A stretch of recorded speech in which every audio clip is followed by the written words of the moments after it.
Is there any disclosure? Is there any disclosure of pecuniary interest?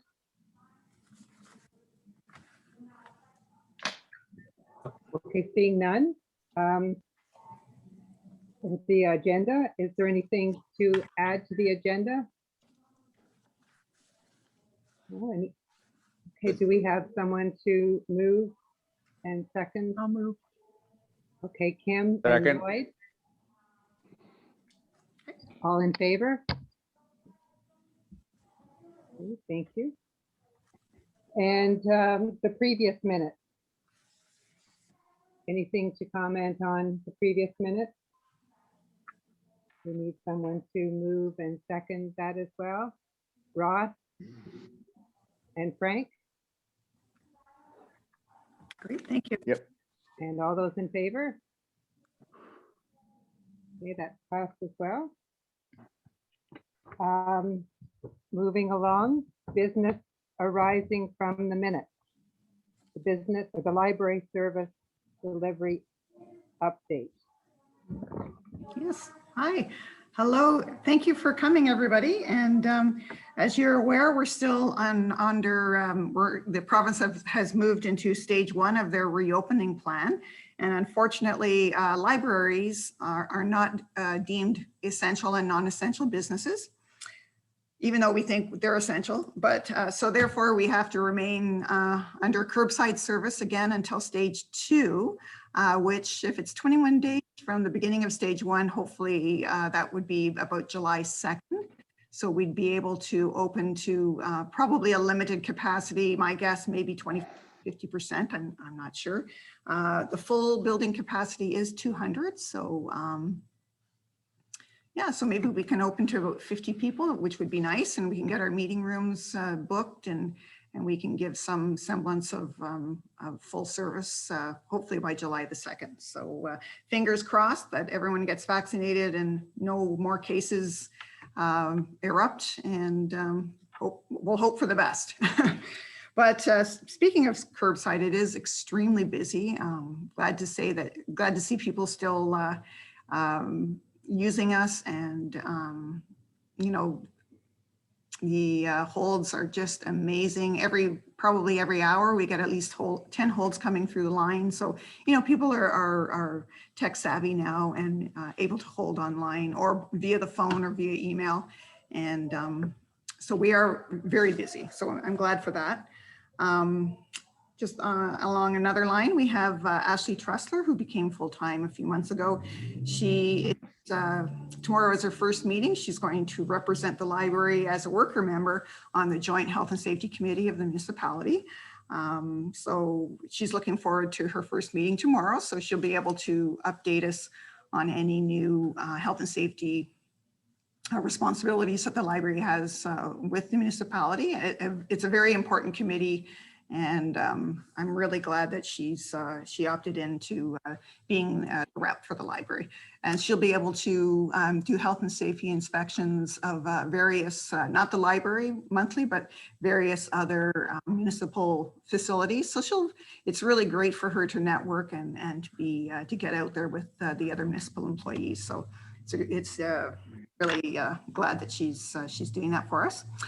We did get the summer student grant, as was mentioned in the May report.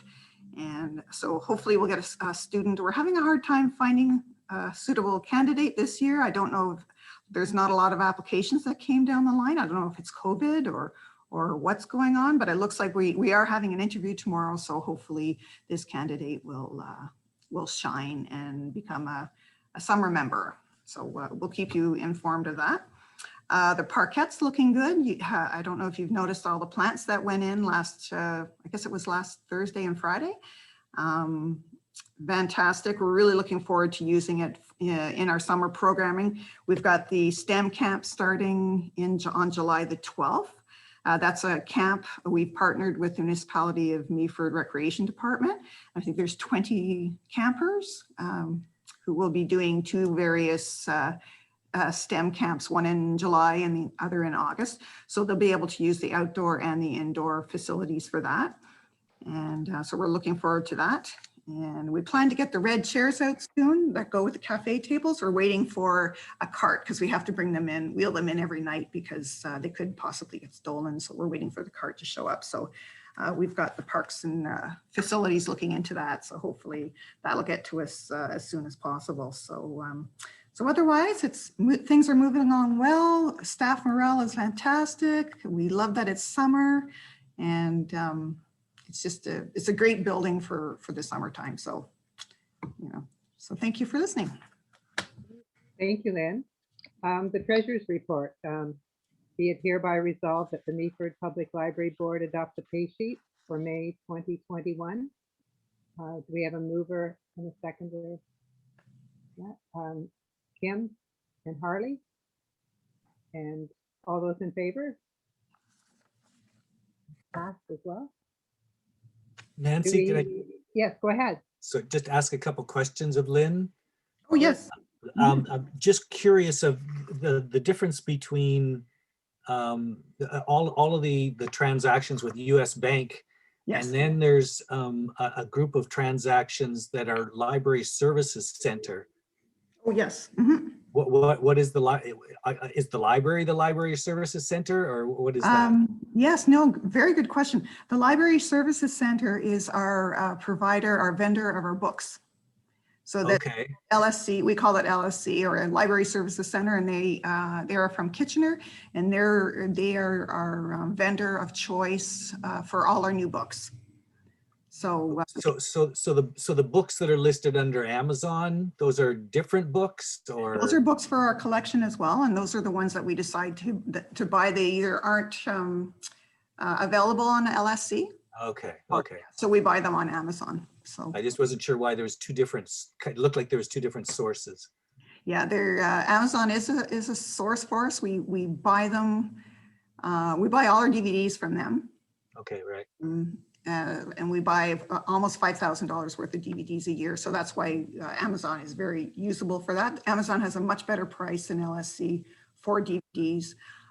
So most of those Amazon purchases are DVDs. So, and then sometimes books that LSC, the bestsellers that sometimes our books come in, they take a little longer from LSC because they come in processed. So Amazon, if I have a huge list for a bestseller, let's say, I'll go to Amazon because I'll get it in the next day, and I can, so. Okay. Vendors of choice. So. All right. Last Last question, and this is probably a silly one, but the opening page has a total of 10,280. But how does that number? When you add up all the subtotals, it doesn't come out to 10,280.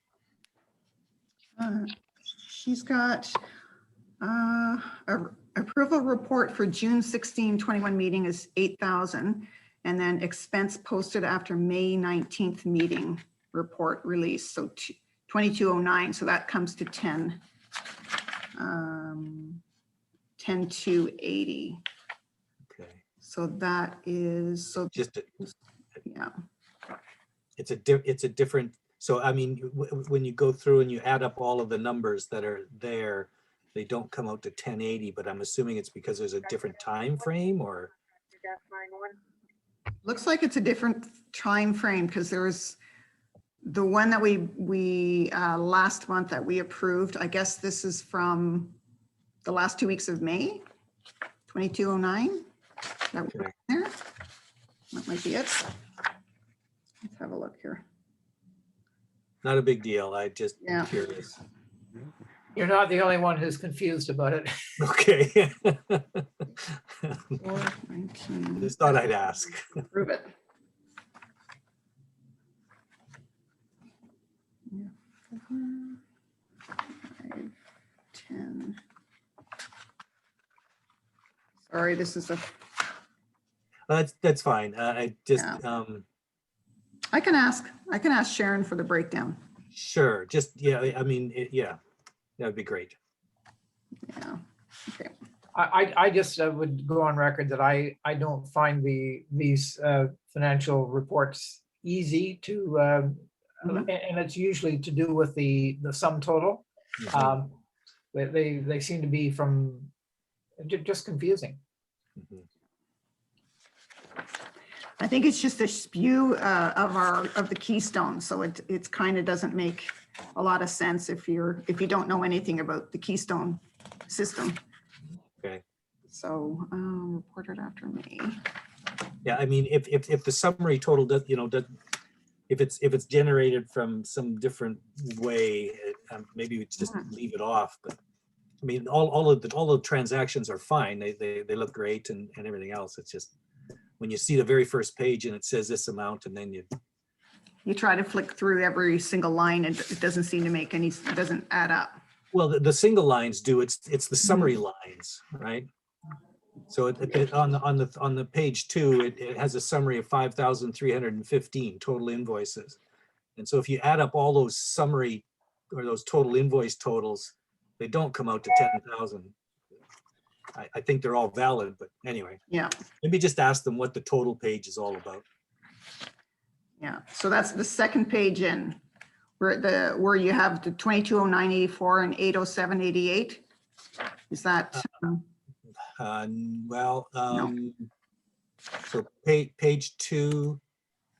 Oh, page, where it says 48, yeah, okay. Yeah, so there's that one, and then two pages later, there's another total invoices, and 2 pages later, there's another total invoices. Well, and there's actually 4 subtotals. Yeah. They don't add up to 10, but anyway. So reported May 19th meeting was 4829, so that was last month's meeting. The report for June 16th is 12. Yeah, that doesn't make sense. I'll get her to explain it to me and then I'll send it to you. Yeah. That's fine. Sorry. Well, thanks, Lloyd, and thanks, Lynn. Anything else regarding treasurer's report? Any correspondence? No, none. Any public questions? Seeing there's no public attending, I guess. No. Move on to chair's report. I just found out I was chair very like a minute ago. So I don't have a report, but I was going to also compliment the planting of the gardens and the people who were doing it were out there. It was probably 30 degrees plus. It was one of those very, very hot days, and there were a lot of plants, and I commend them for all the work that they did, and it does look lovely. And the trees now with their leaves, and I've seen many people sitting around the red chairs around the fire pit, and it's very, very exciting. So yeah, thanks for that beautiful spot we've got. That's all I will have to say about the chair's report. Acting CEO and staff report. Lynn? Yeah, I'll just kind of summarize our May team report. We had our major Koha, which is our library system that all our books are housed on, our patron records. That's the software that checks the books in and out and does the holds. That's the backbone of our library service.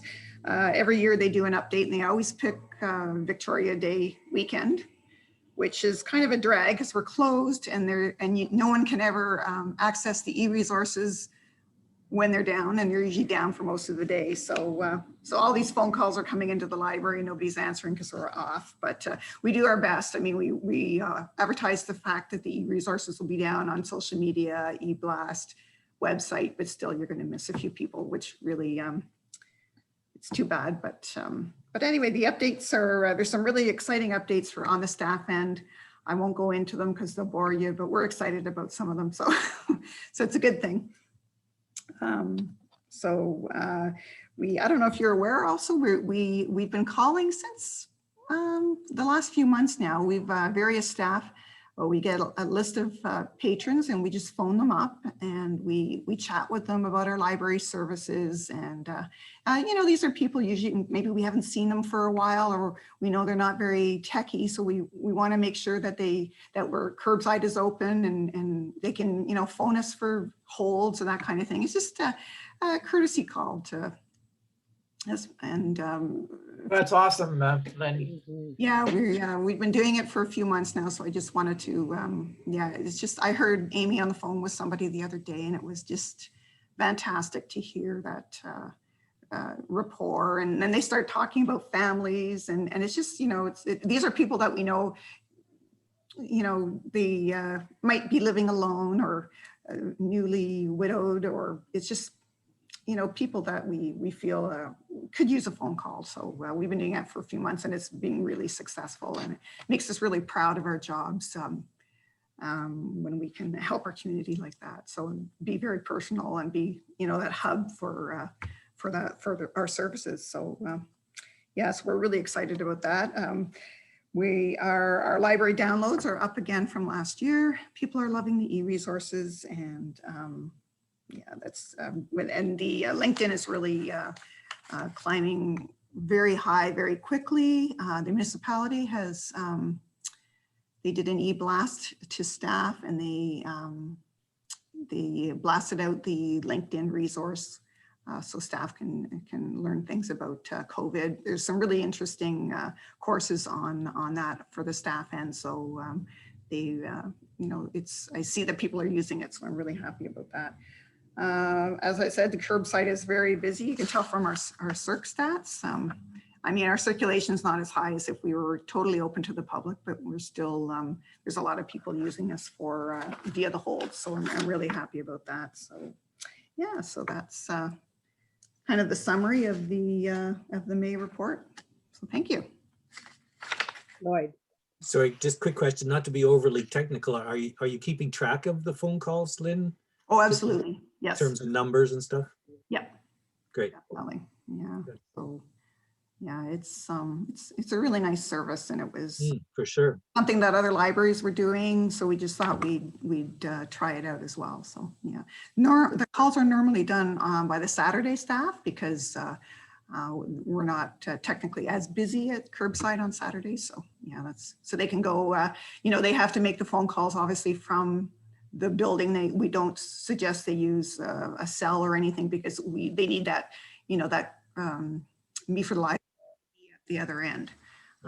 Because if they used a staff cell phone, it would just have the number, and that's very disconcerting for people. So, Yep. so Good. that's wonderful. What a nice personal touch. yeah, yeah. We look forward to it. So we love it. Good, a win-win. Exactly. Yeah. And next is the Policy and Governance Committee. And I see there are a number of policies. Be it resolved that we adopt the following policies. Would Lloyd or Frank like to speak? Will we go through them one by one, or Lynn, what do you recommend, or Lloyd and Frank? Yeah, I Lloyd, think we could, I've worked hard on that. I'll let Frank speak.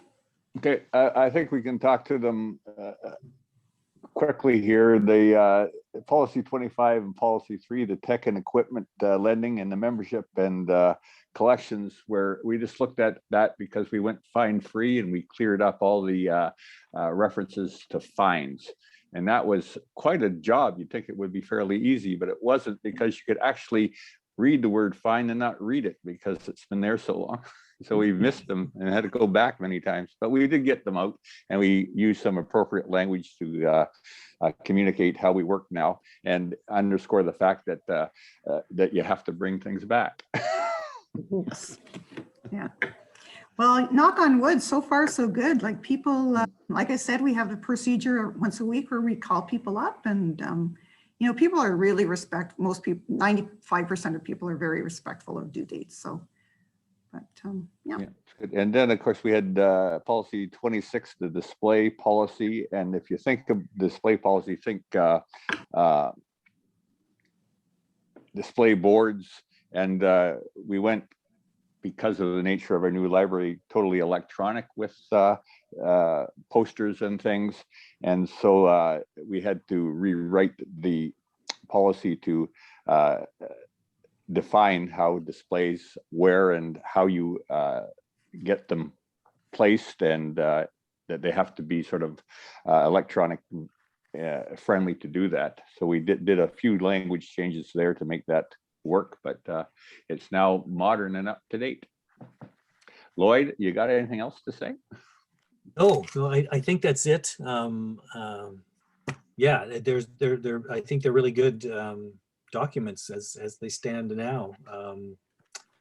The digital stuff, there'll be a fixed time frame, agreed to, somebody comes in and says, I'd like to post this. It's not there forever or until it falls off the bulletin board. It's there for a fixed period of time, and then staff take it down and it's deleted, kind of thing. So I think it'll work out well. The one policy that isn't up and ready yet, and I don't know if we want to talk about it before we vote for these three or not, but the last time we talked policy, we had an art display policy. And so I think we need to work some discussion about that. There was some discussion with Lynn and the staff concerns and so forth, and the board probably needs to get into some discussion about where we would proceed with that one. But that's besides these three here. And then there also on the consideration is the land acknowledgement policy, the Indigenous land acknowledgement policy. And again, we're sort of reluctant to look into these before we develop a strategic plan and a vision for the library, so that we can connect these to the plan and what's important to us and what we need to prioritize.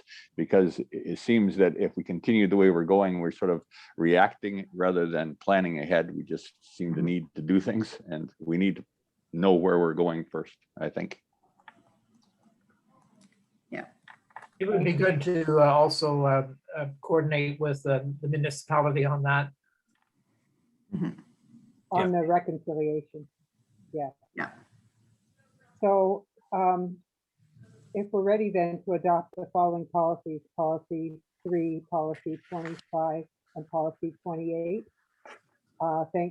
Is there a mover and a seconder for that? I'll move it. Okay, Frank. It would be Frank and Kim. And all those in favor?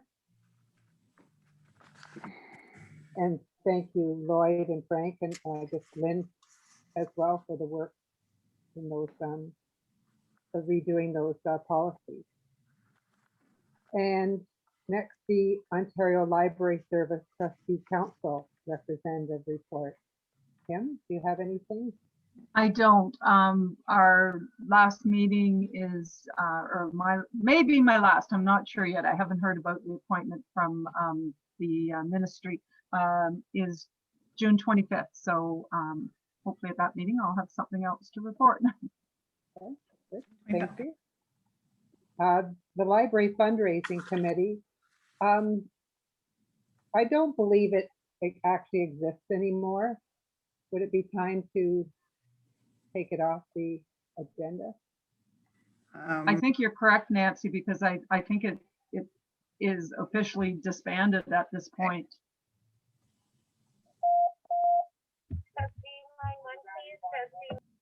Okay, we'll take it off the Okay. agenda then, and Yeah. it certainly was a fruitful committee. Yeah, We worked did. so hard. It was And amazing. well, lots of support from the community and beyond. So Yes. it was exciting to see how successful it was. And the member of council report, Ross and/or Harley, would you like to share with us? I think maybe what I might do is just give you a quick update on the Heritage Committee meeting last week. And just a couple of interesting things. We continue to work with the property owner at 141 Sykes. This is turning out to be not so much a restoration as a renovation, where the house is being divided into separate dwellings, and a lot of up-to-date features being added. And there's quite a tendency to want to go with modern materials and design. So, the committee is pushing back, trying to get as much, of the heritage preserved as we can. I think it's going to be a lovely home. It's going to be a very modern heritage home. Sorry? No, I said, Oh, and then Interesting, yeah. we also got what's called a pre-consultation with the developer of the property directly opposite the old fire hall. And the interesting thing about that is in 2015, there was a 3-story building proposed that had a facade that, facing Nelson Street that would have really complemented the Meaford Hall and the Fire Hall. And what is being presented now is a modular building, which is very similar to the condo being proposed on Legion Road, for example, or the condos being proposed by Skydev, and bearing very little, relationship to Meaford's Heritage District. So we're pushing back, and I think in no uncertain terms, we told them that we would really like to see something different in their next go round. And it was good of them to have a pre-consultation, but it looks like a lot of people are tone deaf both to our official plan and to the heritage attributes of urban Meaford. Thanks, Ross. Yes, it's just to follow up what Ross was saying about the proposal across from Meaford Hall. It's just like it looks like a 5-story pileup of a lot of big steel blocks, and that's about that's about as flattering as I can make it. We did have a council meeting on Monday. We received our audit from BDO, and the numbers look quite respectable. We approved major renovation at the washrooms down at the harbor, the ones down below the pavilion. It was substantially over budget, what hasn't been this year.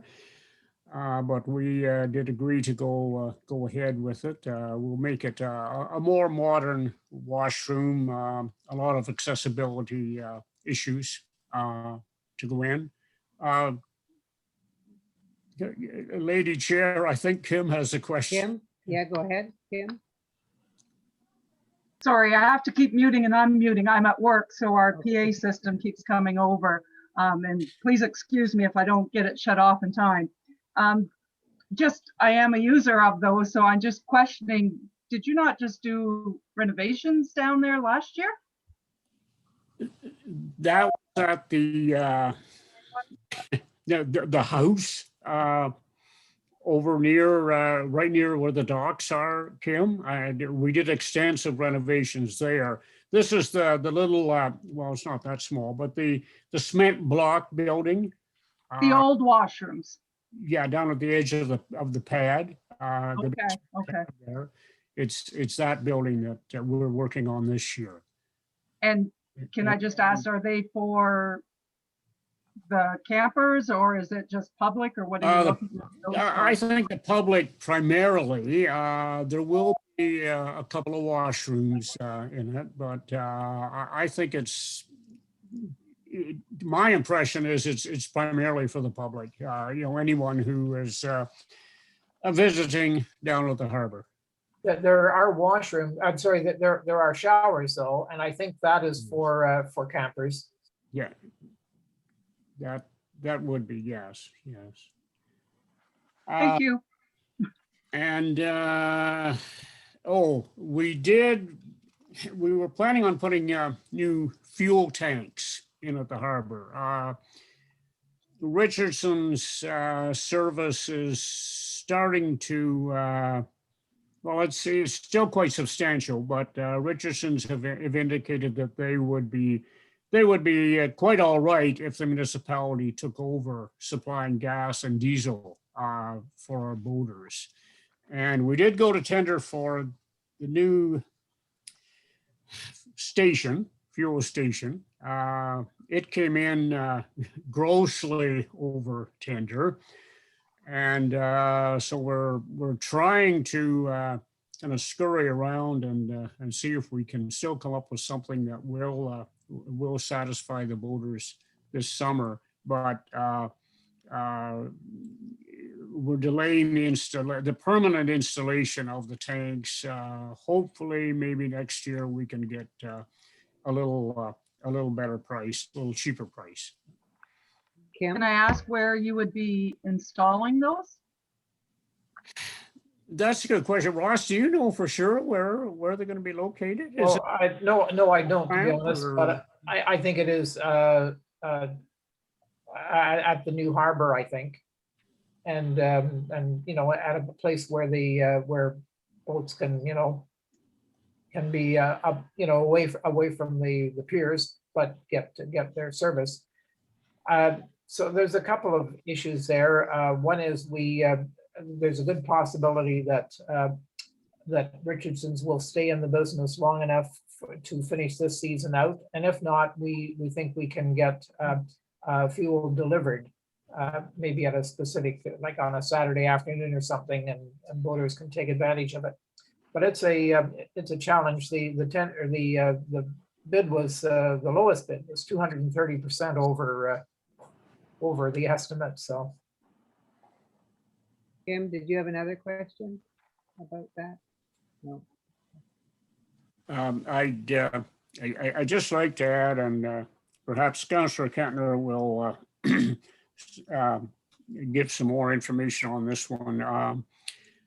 I did present a notice of motion with a number of items on it concerning Miller Street. My primary desire was to get the speed limit dropped on Miller Street from 50 kilometers to 40. There is a lot of speeding on Miller, both up the hill and down the hill. Been going on for years. It's nothing new. And we've received quite a few complaints about that from the residents who live on Miller. And also this year with the construction on Sykes and on Nelson Street, particularly the Nelson Street Hill area, there's going to be a lot of people even more people who will be looking to Miller Street as a bit of a bypass to get around town or through town. So I've been quite worried about the speeding there, and I did present a notice of motion to council to reduce the speed. The motion was defeated.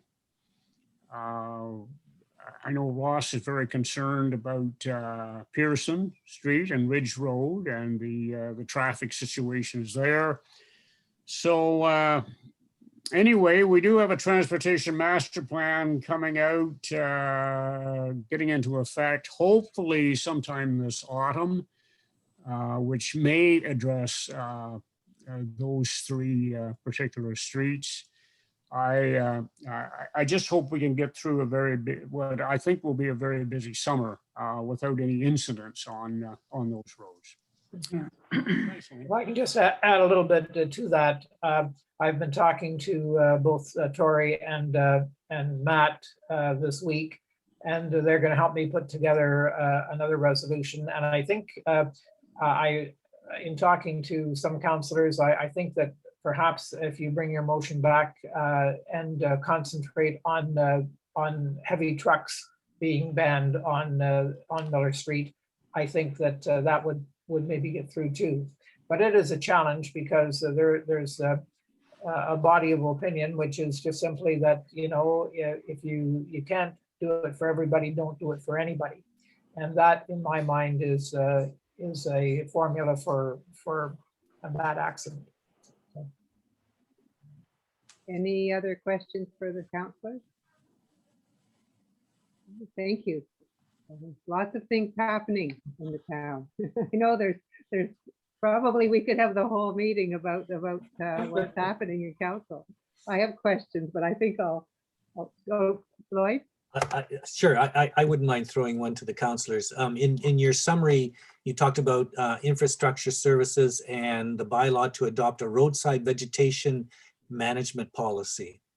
Was there a lot or any discussion about Phragmites during your discussion about roadside vegetation? I find that, I mean, ditches are a real concern, and I hate to point fingers, but it seems every time a new ditch is dug, 2 years later, Phragmites shows up. I think I will defer to the agricultural expert on the council. Now, he or she is not with us today. No, this was pertaining primarily, Lloyd, to wild chervil, Okay. the wild white weed, and the use of a chemical called Truvest, which is fairly effective against wild chervil, but it is a potent chemical. The spraying would only be done along roadsides on municipal property, and we're actually hoping we can contain it to municipal property, although I think there are a number of people who wouldn't mind if it did spread into their wild chervil patches. But Phragmites is definitely a problem. It's been with us for a number of years. I know Gray Sawbo Conservation Authority has attempted to attack it and has had, wherever it's gone after it, has had some success, but it's only been very hit and miss. And no, I'm pretty sure there is a provincial campaign against Phragmites, but again, it's maybe far down on the list of importance, but there's no doubt about it. It's still a problem. It's not going away. That doesn't help you very much. That's the best I can. Yeah, no, I was more interested in whether or not something like excavation was going to be part of the plan.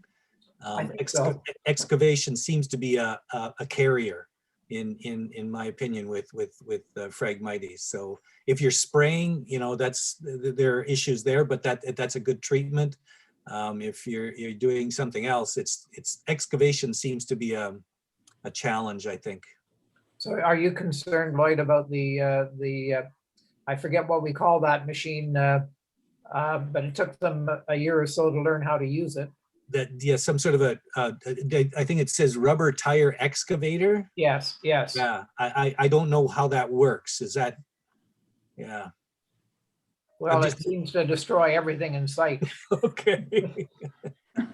Like down to the ground, to the earth, or like is That's it the clean? big saw.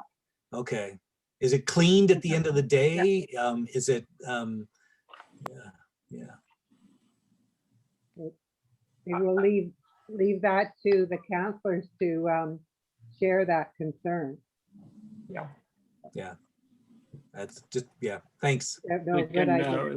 We can do that. We can check on that, Lloyd. Sure. I know when you say cleaned, Mhm. certainly I know the unit is spray washed down, the cutting unit part of it. Whether it's, I don't know if it's every time it's used. I expect it is at the end of the day, because there are chips and so on and so forth that accumulate in the corners there that maybe shouldn't. But so it is spray washed, but I'd have to check further for more. Sure. Maybe you Thank you. could do that for.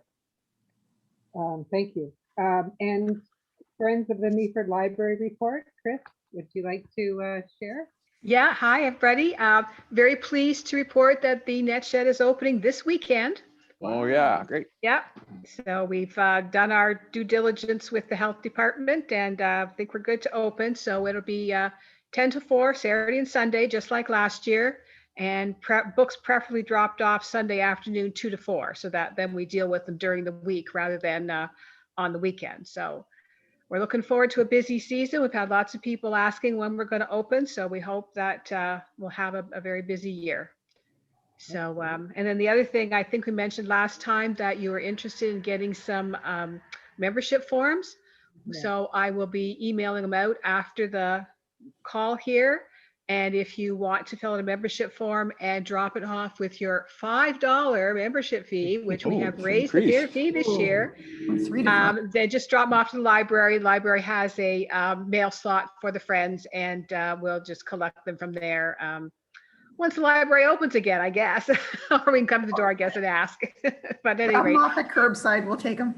okay, we do have mail slot there that they can be dropped off at. So, or you can bring to the net shed on the weekend, of course. But anyway, we're quite excited and we're ready to go. So we hope it'll be a very busy year.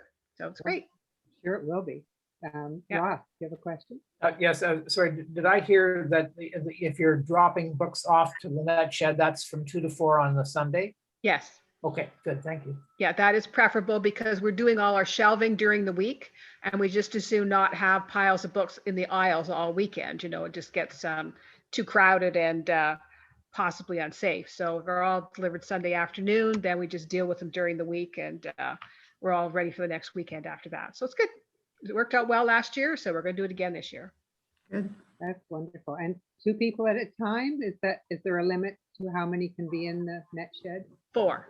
4. Yeah, there's 4 aisles in there. So our Yeah. feeling was 1 person in each aisle gives you room to move around, but we keep, and of course, everybody wearing masks, everybody keeping distance. And we remind people as they go in, you know, there's lots of space, keep your distance. And so and it worked out quite well. People were really good. And I think this year be even easier because we're all used to wearing the mask now. It's not really a question anymore. So Mhm. I know, hopefully this will be it for it, but we still have to do it this year. So, okay. And you know, the library's always here for your extra PPE supplies if you need it. Yeah, we're in good shape right now, but thank you. That's good. Oh, that's great news. Thanks. Yeah, we're thrilled. Mhm.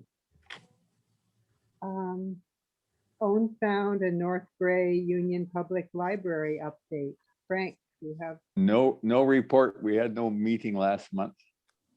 okay. Okay, thank you. And new business, upcoming events. What's happening in July? Lots of stuff going on. As you know, we start off with Canada Day, July 1st. Hopefully July 2nd we're open. But we are partnering with the municipality on a few events. They're having a virtual Canada Day event. So the library's also kind of partnering with that. Like we'll have an online story time. Lloyd knows all about that. He helps with that. They do, he and Heather Ann do such a fantastic job. We're going to be having grab and go crafts as well that you can pick up in advance at the library before July the 1st. We also have a s'more kit that you can pick up in advance. And these have to go out the door because they're all the chocolates in the back room. And every time I walk by, I want to grab them. Get those out.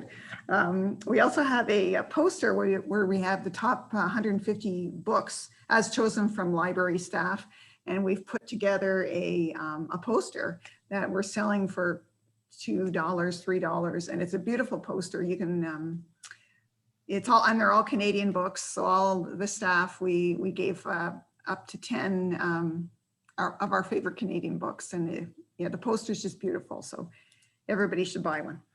And so that'll be on sale as well. And we're going to be doing using our parquet. And right now we have, when people come to curbside, they can fill in, we have pride, we have rainbows, and you know, what love is to me, and they'll write a little something, we'll laminate it, and we're putting it in the trees in the parquet. And if you follow us on social media, you'll see some of the little signs that people are putting in. And we've got 6 new signs for Canada Day. So what I love about Canada is, so people, same kind of thing, so people can fill in, we'll laminate it and we'll put it in the parquet trees for as little flags, and people can walk through and read them. And yeah, it's a great way of engaging people in Canada Day. So that's really exciting for the first day of July. And Kim, were you going to ask a question? Or Kim, were you going to ask a question? I just wondered, can we pick up your posters at curbside? Oh, absolutely. Yes. Okay. Yeah, so I'm going to buy one and frame it. It's just so nice. And so that's really exciting. And Ross has a question too. Oh, I yes. do. Yeah, sorry, I don't know. I've missed this somehow, but is the library going to be providing Memorial Park parking permits? Oh, no, we're not. Yes, we had the resolution in, was it the May or April meeting where we decided that it was an admin function. Okay, so that has held, has it? Good. Oh, yes, I can't imagine, because I know the parking passes went on sale on Monday. And I can't imagine us doing it via curbside. So thank you for supporting staff and us having the library staff bow out of that function. So yes, so they are at 21 Turbridge Street. So yes, so I'll continue on. So July is starting off with Canada Day. It's going to be very exciting. We are going to, we are rerunning the real estate Zoom webinar and the DriveWise 50 plus webinar as well. For we didn't get really too many registrants, so we wanted to run it again.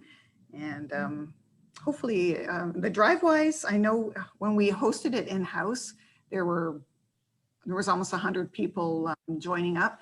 Maybe it's not, it's too technical for that age group. I'm not sure, but anyway, we're going to try it again and hopefully we can get a number of registrants to run it. And also next week we have Chantel running something called a teen book tasting event. This was something thrown together quite quickly and it looks really exciting. We've got, we're joining live on Thursday, June 4th via Zoom, 7 other libraries. So Grand Valley, Grey Highlands, Hanover, Meaford, Owen Sound, Shelburne, and Southgate. And so teens are encouraged to talk about their favorite books. So Chantel's been reading a whole bunch of YA books, which is not unusual for her. And so she's going to start off the, put her recommendations in. So hopefully we can get some teens getting excited about some youth literature online. So that'll be run on our YouTube channel. So on Thursday, June the 24th, and she didn't give me here's the time here at 7 p.m. So that's an exciting feature. This Saturday is the beginning of the TD Summer Reading Program. It is also once again online, but hopefully we can promote it and there's lots of fun. There'll be lots of fun activities. Hopefully we can open, there'll be crafts throughout the summer and some exciting things for the children to keep them reading. We have a virtual Minecraft on Tuesdays this summer, so that should be fun. That'll be hopefully run by our new student. And we have a virtual story time as well. And crafts just seem to be, this whole COVID, people are just, all adults, all ages are just, anytime we have a grab and go, they're gone. And people are phoning, trying to reserve them.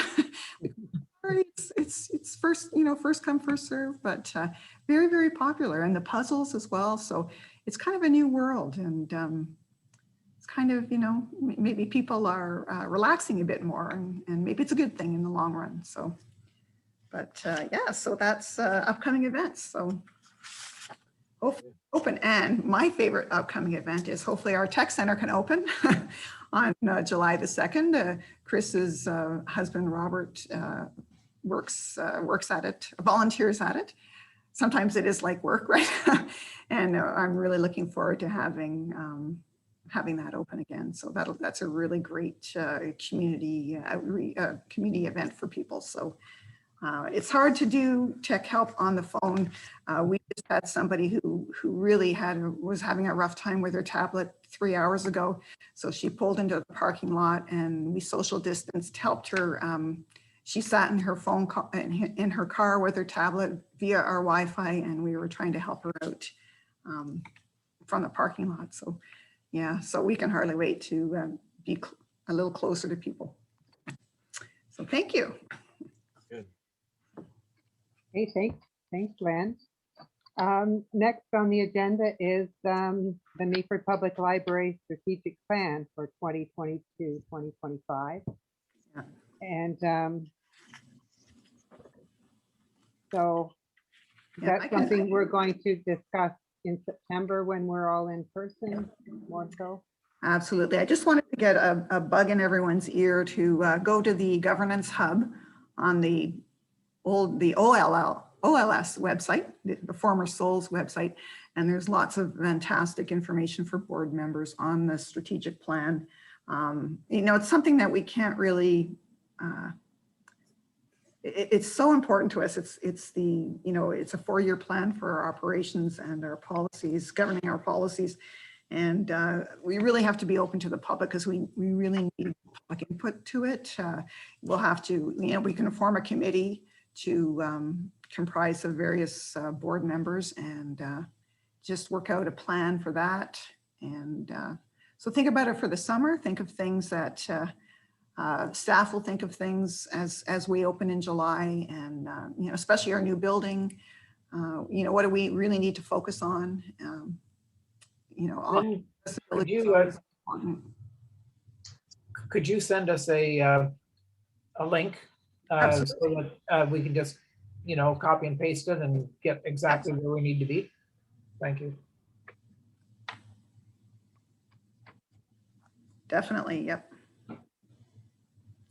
So it's just something we have to think of and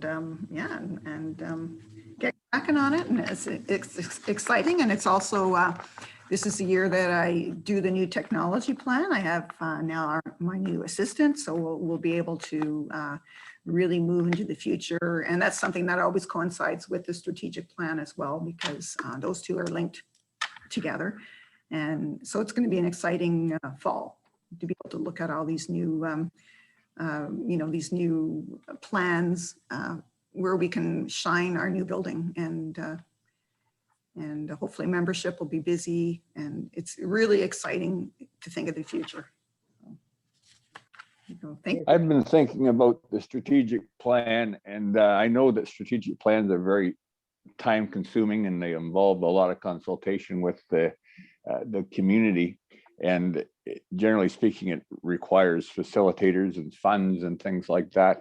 And I know that our community is sort of older in the demographic, and there's many seniors. And the seniors, Ministry of Seniors and Accessibility has a grant available for safety community engagement of seniors.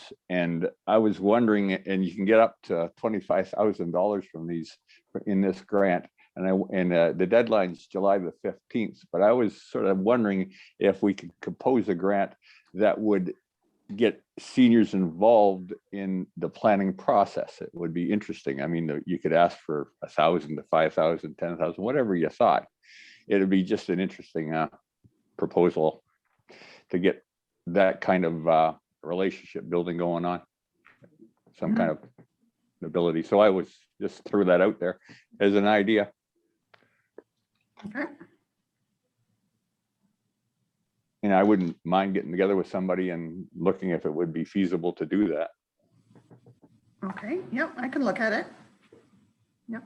So writing the grant, just from my experience, it does have to come from the town, right? Well, the And the town- eligibility is we are a nonprofit corporation, and we can write the grant. Okay. Okay. Okay. Yep. So, Frank, You do you wanna just go meet- to discuss that with Lynn after? Yeah, I just want to put that out. I mean, it's Yeah. just a thought in my head. I know that you could do a really wonderful job, but it takes time and it takes money Yeah. to do it. Okay, I'll have a look at it and see how we can incorporate that into formulating a plan for sure. Yep. Good. If you Thank need you. if you need a motion on that, why, Frank could move it, and if somebody seconds it, why, at least to explore the possibility. I don't know if you need a motion for that purpose, but I think that's a good idea, Ross. I think that's great. That sort of makes it something official. All right, so I'm new at this, so let's make a motion that, That go ahead. we explore the possibilities of a seniors community grant to facilitate strategic planning. okay, and someone to move that? I'll move it. Ross? and I'll second it. Yeah. Right, okay, Craig moves it and Ross will second it. Perfect, thank you. And all in favor? Okay, great, thanks for, good, the more people we have engaged in helping, Oh, yeah. that's we- great. I was going to comment too, I'm seeing, maybe because of having a little one, a granddaughter, a lot of younger families also moving into town. So there's Absolutely, yep. so many, yeah, which we didn't have for very many for years, Yeah, and now it's incredible the amount of younger families moving in. yeah. So, I've noticed it too. And the first thing they come is the library, which really mhm, love to see. Yeah. that's great. Just, sorry if I could, Yes, Nancy. Lloyd. Again, I think it's important to, I think Frank is right. It does take time and it takes money. And I'm not sure what, individual funding groups are going to I would not allow, but accept as proposals. So that the challenge becomes getting funding for a facilitation that covers all the demographic. Because if only one demographic is being facilitated, where does the money come for the rest of the demographic? And so Yeah. writing a proposal and being able to, I think just having written a number of proposals as well, it's challenging to make sure that the coverage, even though it comes from a specific group, the coverage is universal, not just specific. Now, I understand that, Lloyd, and you have to sort of massage these things to get Yeah. that point of view. But what the website told me is that this grant was for safe engagement of seniors in the community. So I want to engage them Right. in the Absolutely. policy. So I think I've got a line in. No, for sure. Good point. All good point. Yes, Kim. Just also on when we're talking about the strategic plan, I think we really need to keep in mind the fact that the face of our Meaford is changing by the minute. All the new development coming in, etc. I think we have to keep in mind that our library services are going to be under even more pressure and stress, and that we probably have built a library that's not going to service our population in a very short order. So I think we need to keep that in mind going forward, how we are going to plan so that we don't find ourselves, I know it's an entirely different situation, but with the accessibility, that we are looking to the future, and if we do need to expand, that we incorporate that in our strategic plan, because I really do think it's something that we are going to have to address sooner than later. Good point. Okay, so we'll move on. Thank you for all the excellent comments. The next is discussing the reconciliation and land use statement. And Lynn sent out just in the last 2 or 3 days some reading that we can discuss now or read over the summer and be prepared to address more, in deeper conversation in September. Lynn, do you want to? Yep. address that? Yeah, I think I just wanted to get it out there, especially in these times, especially with Kamloops and the residential schools. It's just, it's important. And I know I spoke to Matt Smith, our clerk, and we feel that we should work together so that so whatever research we do for a land declaration is on the same page, because we're in the same area. And so I would be more than thrilled to do some research with Hannah from the municipality. She's already started some research. I kind of looked into it a year and a half ago and kind of fell down the rabbit hole of land treaties and that kind of thing. So we're, if we can work together, maybe we can find something. And I know I did add the Grey County's policy to the attachment. So we can incorporate, work together with our municipal partners and, get something hopefully by the end of the year in action. So I don't know if we have to read it. It's something that we'd like to read out, not necessarily, before every programming event in-house, but definitely the bigger events like Georgian Bay Reads, these meetings, that kind of thing. I think it's important to have a land use statement. I agree. I was at the super conference this year, and one of the speakers was Ryan McMahon. He's a stand-up comedian, Indigenous stand-up comedian, very, very funny. He's a Ojibwe and Anishinaabe, and he talked about reconciliation and books and libraries and stories. And his comment was very, very interesting about reconciliation. He talks about it in this way. This is almost a quote. Most of us are frozen by the thought of reconciliation. This is an Indigenous point of view. They're frozen by it. It's like a little kitten that is just showing up at your doorstep, a wet little kitten.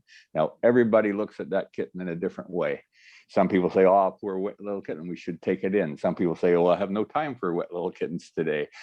All that has to be put in place when you're talking about reconciliation, and reconciliation means bringing back together again. And his comment was, maybe we weren't together ever.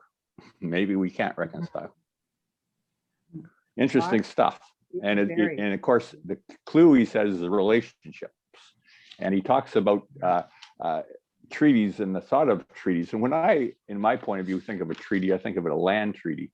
And this is how he sort of puts the point of view of the Indigenous point of view on treaties, how we live in good spirit, in relationship to the world and the environment, and reciprocity forever. That's a land treaty. That's a treaty from an Indigenous point of view, living together, respecting an environment and everybody else, in reciprocity forever. And that means listening to each other. So if you're going to do an acknowledgement of this, is very important to be listening to the Indigenous people in our community. We do not want to go there without them. Good point. Ross, then Kim? Yeah, I just wanted to suggest to Lynn that two things. One is that Deputy Mayor Shirley Keaveney initiated the motion to council, so she might be a good person. She will be very aware of. First of all, she'll be aware of where staff is in working on this project, and also she's already been through the process at Grey County, so I think she'd be a great person to liaise with in trying to do that. Thank you. Thank you so much. Yeah. Yeah, and I'm not against. I think this is well overdue, but I also do have some friends. My best friend is an Ojibwe from the Ojibwe Indians in Thunder Bay, and I think it's great to acknowledge, but I think there has to be meat behind it, or it's meaningless. Yeah. And I think that we don't view it that way. I think it's viewed I have to be very careful how I say this, but what I think is that we need to incorporate more than just a land acknowledgement. We have to incorporate more into our library itself, as you say, more Indigenous books, more stories. It has to be part of a whole, not just one little piece. And if it is just that piece that we start at every meeting, it really is meaningless. Yeah, And I think that we need to look further at this, and that whether we develop a policy, not so much policy, but we put it into maybe into our strategic plan, how we can incorporate Absolutely. more. And I think it's a great step forward, but I think we need to do more. yes, I agree, Kim. These land use acknowledgements are there to, they have to be genuine, and we need to, in joining that acknowledgement, we want our commitment is to educated people on the complex history of the Indigenous peoples. I mean, we are going to say that we are going to do that, a commitment to educate, to acknowledge, not just to read something. exactly. Yeah. It's No. we want to tell stories. We want to have relationships. We want to be part of a community. Yeah, definitely need a policy. We need, like I need to take a course on MARC records, making my collection development for Black and Indigenous items. I mean, it's very important because many courses out there available, which I'm going to take because I can't, you might as well listen to the experts and do that. So yeah, I definitely would like to build an Indigenous part of the collection as well. Right now we have stickers on all the Indigenous items, and maybe we should move them to house it in its own area. So there, and not just adult, but junior as well. Make it all easy to find under one area. It's very important. You're right. Yeah. Now, when I was listening to the super conference, the speaker was Ryan McMahon, was very, very good. And I was thinking strategic plans, and I'm thinking MPL, and I have notes, I'm writing notes. And this is the note I wrote about a statement. If we were going in this direction for the Meaford Public Library strategic plans. And I just wrote this.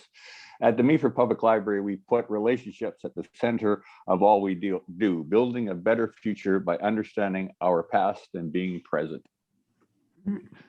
That's the feeling I got out of this whole thing. Yeah. Any, Harley. Yes, thank you, Lady Chair. This is a very delicate topic, and one that does deserve a great deal of consideration. Grey County, back when I was on Grey County Council, and that's going back 4 years now, was for a couple of years had acknowledged the First Nations occupation of our lands, traditional occupation. Rather interesting at the first of this term, Grace Alba Conservation started reading something very similar to what Grey County was reading at the first of their meetings. But somehow through our virtual meetings, we've dropped that from our agenda, which is, anyway, a question for another time. It's certainly, I have no, I mean, we're coming up to Canada Day in a couple of weeks, and our First Nations brothers were the first Canadians. They were here a long time before the Vikings or the French or the English or whoever you want to give credit to came to North America. In our area, we did have certainly the Ojibwe and the Chippewa. And I think back before their arrival, we had the Hurons and the Petouns, and I think it was only because of the approach of the Iroquois nation that the Hurons literally disappeared. Certainly the Montreal. nation's presence has been huge, has been historical in our area. I have been advised at one time that we should be very careful in how we word any type of acknowledgement. And this unfortunately comes down to a legal situation. And I think likely we all know that our Indigenous peoples have launched a court claim to lands all the way from Goderich around to Tobermory to Collingwood. And that has been in the courts now for quite a few years.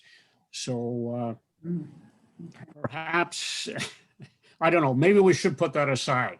Maybe that shouldn't be seen as relevant. I don't think it is. I think our first responsibility is to own up as to just what has happened historically, and we need to acknowledge that. And it needs to be a part of our library. It's a part of. There's a bigger question. I mean, it has to do with not only First Nations, but prejudice towards other groups, other ethnic origins. It's a much bigger question to me than just First Nations. This is, if we're going to get into this, we better be prepared, because Yeah, I agree. Quite a lengthy discussion. Yeah. Lloyd? Well put, Harley. I think it is a much huger situation. And listening to everybody speak of it, I really think the concept that we all seem to agree to is we want something different at the library. We want action.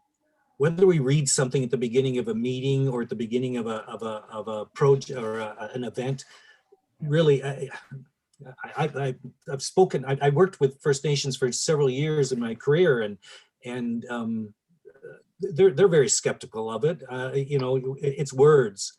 Words really doesn't mean a heck of a lot to either side of any dispute or reconciliation. It's actions that mean something. So getting back to specifics, I think, do we need a policy? Quite honestly, I don't think so. Do we need something framed into our strategic plan? Absolutely. Do we need action in the library? Positively. Back to the statement, there's been so much work done by so many other folks. Why would we reinvent and try and structure some sort of sentence, some sort of statement that really may not have the meaning that it's really intended to have? So I mean, agree with what everybody is saying. I would be much happier to make sure that our strategic plan addresses reconciliation, addresses First Nation communities, addresses all Canadians that exist throughout the municipality today, and that the library begins programming, begins restructuring and placement and whatever else, real action, rather than simply reading a statement. Yeah. We don't say the Lord's Prayer anymore, but we think as spiritual people. So or we act as spiritual people. It's the same concept. Yeah, the library's always supported the Indigenous. We've had many events in the past. Even the Library Association itself has First Nations Library Week. And I think they have a month and then they have a week. The week is in October. So we've always had events around that. like I said, we have the stickers where we can highlight those books. But we've had many events in the past, and we will have many events and programming in the future. And yeah, the library is where everyone's equal, and we have to shine a light on everything. And yeah, that's so really important, Lloyd, what you've just said. And I think it should be part of a strategic plan, definitely. Have we got a name for our park yet? I remember, Harley, you were talking about names for the new library one back, and there was talk about the Indigenous people and the fact that they had a village in Meaford, and it wasn't very far from the library now, and that there was a name that you put out, Harley, about what we would call the library. It was like a meeting place name. There's opportunities here. Yeah, so, it was Ojibwe for a gathering place. Yeah. And I That I park didn't is a attempt, I gathering didn't place. attempt to pronounce it then, and but no, why not? I actually talked to some of our senior staff one time about we have an area in urban Meaford called Kent. Why can't we have an area in urban Meaford with an Ojibwe name Yeah. given to it? An area where that particular tribe likely did exist for a number of years. But anyway, so there's lots of things to think of. Absolutely. Yeah. On the September agenda, then we'll bring this forward again, and as well as the strategic plan. Absolutely. Yep. Okay, so any no in-camera session required? Discussion, anything else anyone would like to discuss or ask? Or I would just have one thing, but I mean, I probably know the answer. Have you thought about at what point you might try to do like outdoor story time? Or Oh, is that yes. just too As complicated? soon as we can. July 2. So do you think you can at that time? Would you have to have pre-registration for numbers, or how would that work? Yeah, more than likely. It depends on the amount of people we're allowed. I think you're allowed 10 now, and that's why we're not doing it now, because we're not open to the public. So yeah, we probably have to have pre-registration, especially if there's only 10 allowed. And then unfortunately, we're going to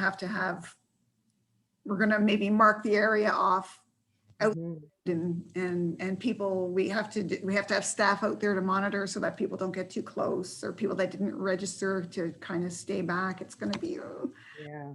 I think in phase 2 is 25 people you can have outside, so you might be okay. we might be okay. Yeah. It sounds more doable with 25 than 10. Yeah. Yeah. Just to, Okay, thank you. Just thought I'm glad I won't be one of those moms trying to her baby from latching on to another one. baby that wants to touch all the other kids. So, but we are so looking forward to it. Yeah. Okay. Well, the next meeting I'm going to be very optimistic, will be in person in the library It on will be. Wednesday, September 15th at 3 o'clock. And everyone so there'll be no meeting in July or August. Oh, that's what we had decided at our January meeting. So yeah. Okay. So good luck with all the opening plans, and hope everything goes well and everyone has a wonderful summer. And we'll all be able to, have some sort of normalcy. At least we can all go to the net shed. So that. Yes. Yeah. Okay, Definitely. Thank you. So I'll call the meeting adjourned at, I'm not sure, what is it, 4:20-ish? Yep. Okay. Okay. Thank you very much, everyone. Bye. Thanks, Thank Nancy. you. Well, everyone, you. see you in Have a good September. summer. Hopefully we run too. into you somewhere. I hope so. We'll see you all Bye-bye. here. Bye. Take care. Bye-bye. Bye.